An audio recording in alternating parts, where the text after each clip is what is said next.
ছাত্রলীগ এবং হাসিনা এটা close chapter, মানে ডান চ্যাপ্টার, ডেড চ্যাপ্টার, কোন কেস। ওই আমি আসতেছি।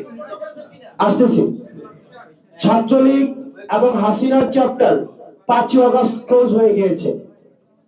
ছাত্রলীগ এবং হাসিনার যদি প্রাসঙ্গিক থাকতোই 5 আগস্ট পালাই যাইতে হতো না।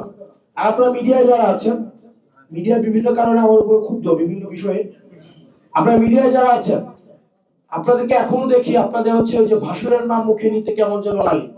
আপনারা এখনো সাবেক প্রধানমন্ত্রী শেখ হাসিনা, উনি সাবেক প্রধানমন্ত্রী নাকি ফেসিবাদের যিনি হচ্ছেন একদম বোচার of this motherland, বোচার of Bangladesh, এই বাংলাদেশের হচ্ছে বোচার। 2000 মানুষকে উনি শুধুমাত্র চেয়ার টিকায় রাখার জন্য হত্যা করেছে। আপনারা কেন মিডিয়াতে যে ফেসিবাদী খুনি হাসিনা লেখা যায় না?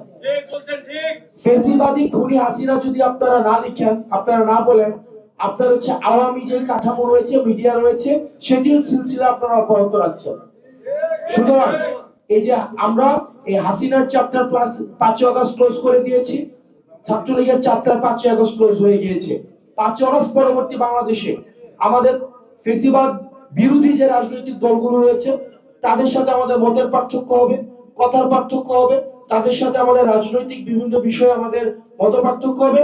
একই টেবিলে বসে আমাদের দ্বিমত প্রকাশ করব, আমাদের মধ্যে বিভাজন থাকবে, কিন্তু একটা জায়গায় স্পষ্ট, হাসিনার পুনর্বাসন, ফেসিবাদের পুনর্বাসন কোন রূপে, কোন মতের মাধ্যমে, কোন পথের মাধ্যমে, কোন ব্যবসায়িক শ্রেণীর মাধ্যমে, কোন মিডিয়ার মাধ্যমে এ বাংলাদেশ আর কখনোই হতে দেওয়া হবে না।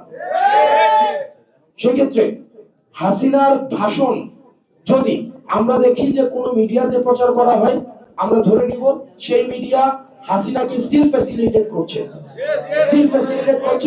এবং জাতির আশা আকাঙ্ক্ষার বিরুদ্ধে অবস্থান নিয়েছে। আমাদের সুশীলতা বিবর্জিত, আমাদের সুশীলতাকে আমরা ছুঁড়ে ফেলে দিয়েছি বলে আমরা এই গণ অভ্যুত্থান করতে পেরেছি। সুতরাং হাসিনার প্রশ্নে নো সুশীলতা, এবং হাসিনা এবং ছাত্রলীগ একটা ডেড চ্যাপ্টার।